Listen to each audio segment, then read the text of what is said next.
In this video, the unthinkable happened. Betty broke down 100 miles from home. What happened? How did we get home? And yeah, it went hubnut.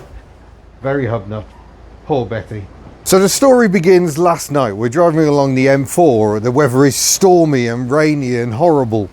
Much like it is right now, but more dark because it was at night.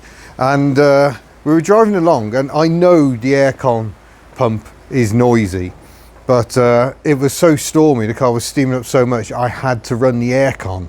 And then all of a sudden, pressing the aircon button made not one jot of difference. What was going on? Well, you join me in the dark at Motorway Services. I've got the fan running on Betty full chat because on the way here tonight, the aircon compressor has seized. So it's kicked out. Thankfully, well, actually, I can't start the engine. I tried starting the engine with it running, and it just went honk and went no. So this is ideal. Might open windows for a bit more ventilation, I think, because I can't see anything at the moment. So that's fun. What does Betty in a tunnel sound like these days? Noisy. Oh, I'm in trouble.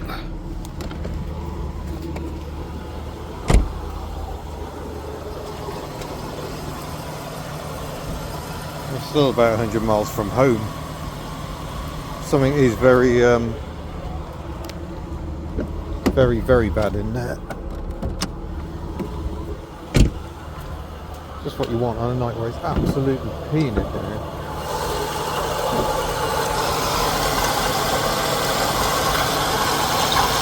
Oh, yeah, okay, right.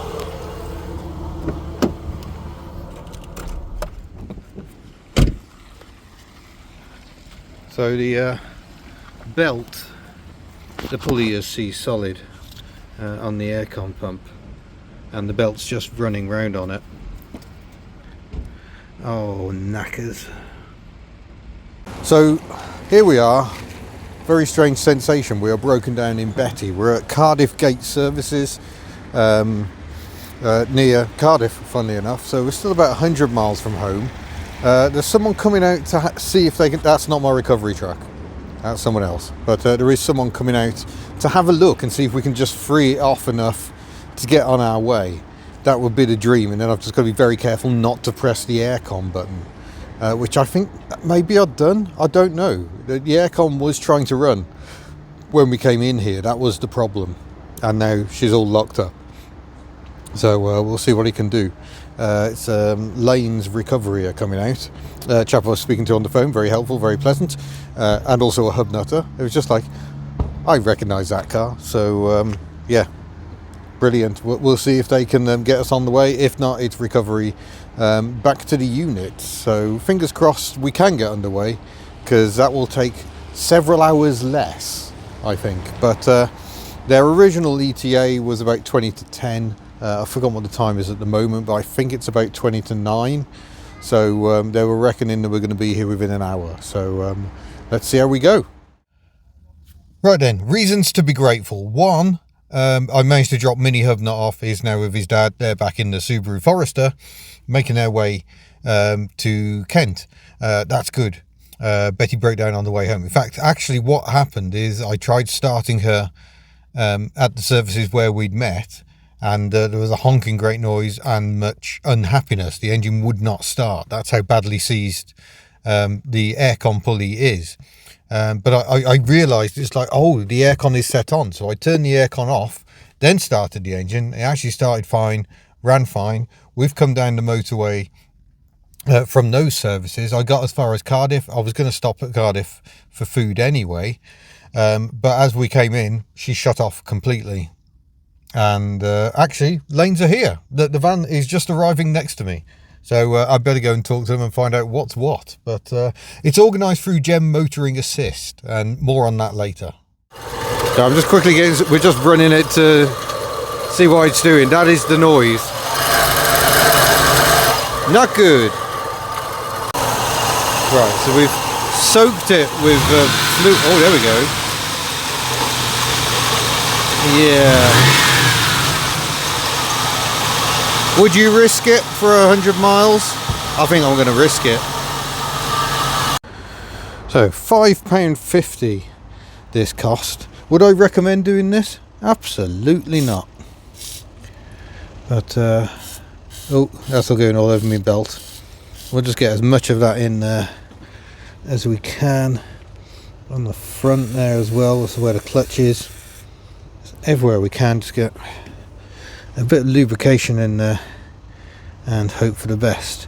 Belt's okay. I have got a spare belt if it comes to it, although the tensioner is kind of impossible to get at. Right, let's put this away.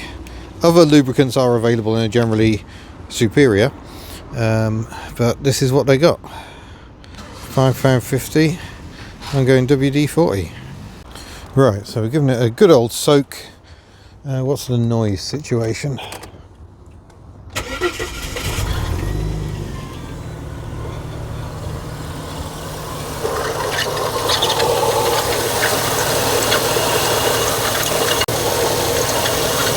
I mean, it doesn't sound great, does it?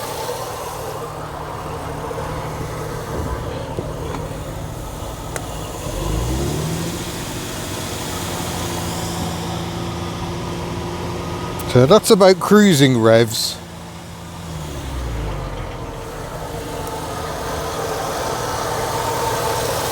Well, let's stop wondering. Let's just go for it. Come on, Betty. Let's get us home. We hope. Well, hopefully I hadn't actually muted the microphone while I was doing all that. But headlights on, wipers on, windows. Go a little crack on front and rear, opposite diagonals. That tends to be good. And we're going to very nervously drive out. Just not my recovery truck is still there. And this is the beauty of this car above all others, is that it is low revving. That's what we want. Just keep the revs low.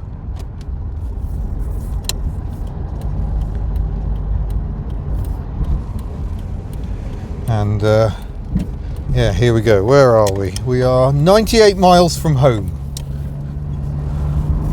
Come on, Betty, there's a love. So yeah, I think I'm just going to cruise back. We're doing about 50 miles an hour. That's the revs down to about 1800. So yeah, let's keep our fingers crossed.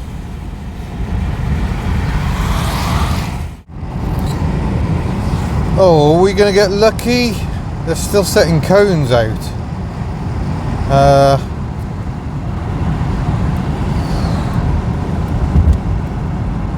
They're saying the motorway's closed at the next junction, but if they're still setting cones out, are we going to get away with this? It's not a good night for travelling along the M4 because it's closed going the other way as well.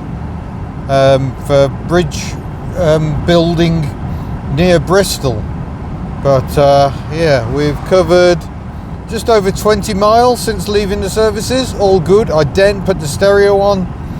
I'm just keeping my ear out. I've got the window open to help with the misting because the fans are low. You find on cars that are designed to have air con, if you don't use the air con, it tends to be an absolute blooming nightmare. Oh yeah, very BMW, no signal, undertaking on the slip road. Ideal. I don't think we're going to be in luck. You can't really see it, but that's a sign saying we're going down to one lane, and when it says you're going down to one lane, that usually means you're coming off the motorway. Oh well, hopefully not much of a diversion. Google Maps is still showing as it opened, as the road is open. Yeah, I can't even speak anymore. It's been a bit stressful. Yeah. Here we are, we're down to one lane, and this is junction 37 where it says it's closed. So let's see what happens.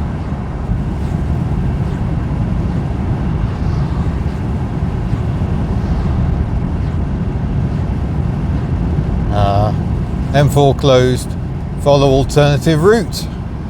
Okay, I guess we're doing that then. We're coming off at Porthcawl.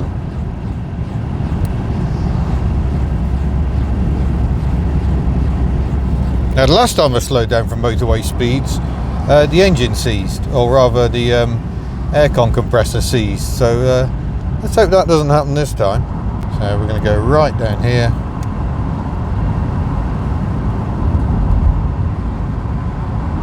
Oh no, it wants to take me not the official route. But nobody seems to be going the official route. What does that sign even mean?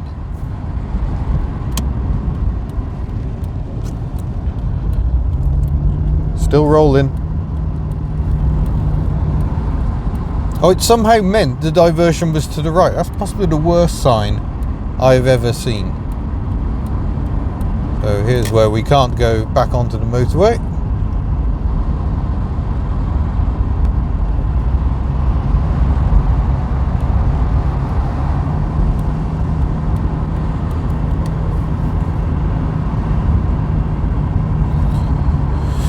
Let's see how long this is all going to take. So we've got to go through a 20 limit section for our diversion on the motorway. That's marvellous. But yeah, sounding unpleasant, keeping the revs low. I've got my yellow lenses on, by the way. The yellow lenses utterly transform night driving because they just tone down all those blinding bright blue lamps. Make life a lot easier. Oh, Google Maps has got an idea here.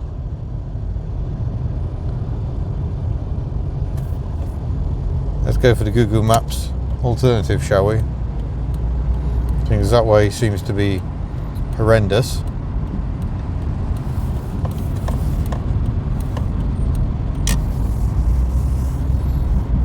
I have no idea where we are. We are literally snaking through a housing estate. What the heck, Google? This is utterly ridiculous.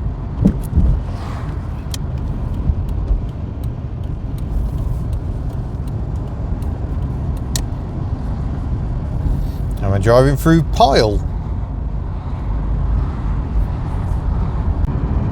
Now, the good news is we are closing in on motorway again as we approach the junction. I think this is a junction for Port Talbot. It looks like Port Talbot, but for some reason the Welsh definitely say Port Talbot.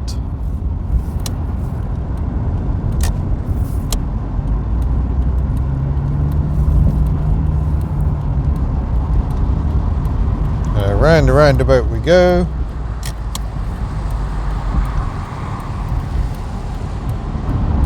So Port Talbot is home to the Tata Steel Works, where they did have huge blast furnaces making all the fresh virgin steel from ore, but they closed them down and will be at some point fitting electric arc furnaces for recycling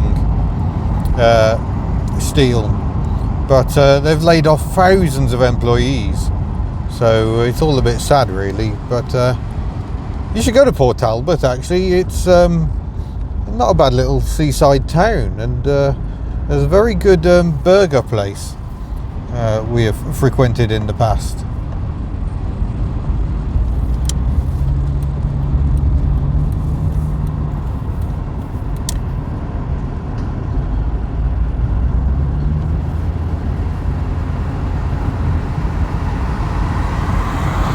It's alright, come past, I'm just taking it nice and gentle.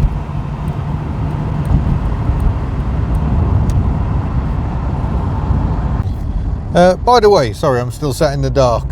It's been an exciting day on many, bright headlights behind, many levels today, because I bought a car on a salvage website. earlier today.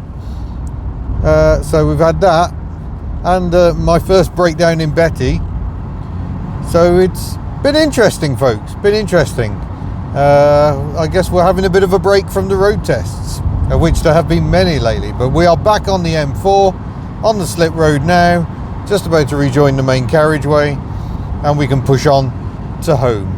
Of course, there's still like over an hour until we're home after the end of the motorway, but that's what you get for living in rural Wales. Well, somehow, despite it sounding like this, we have made it home. Well done, Betty. Oh, squeak, squeak.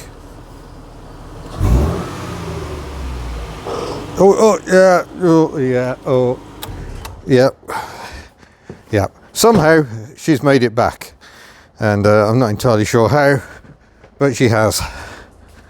Well done, Betty. It's over 100 miles, and this morning's drive up to the unit with an utterly knackered aircon pump. So yeah, now I'm wondering what to do. I'd kind of been ignoring a known issue because I thought if I don't run the aircon, it would be all right. If I run it just for little bits, maybe it'll be okay and I'll just get away with it. But no, if your aircon compressor is making horrible noises, maybe don't use it, is probably the lesson here. But what do I do now? Now I've got the problem, I've got an Australian Ford, about 10,000 miles away from Australia, with a knackered aircon compressor. I do know someone who's got one. The only problem is that, ironically, he's very close to where this car was sold new in 2001, which is Palmerston North in New Zealand.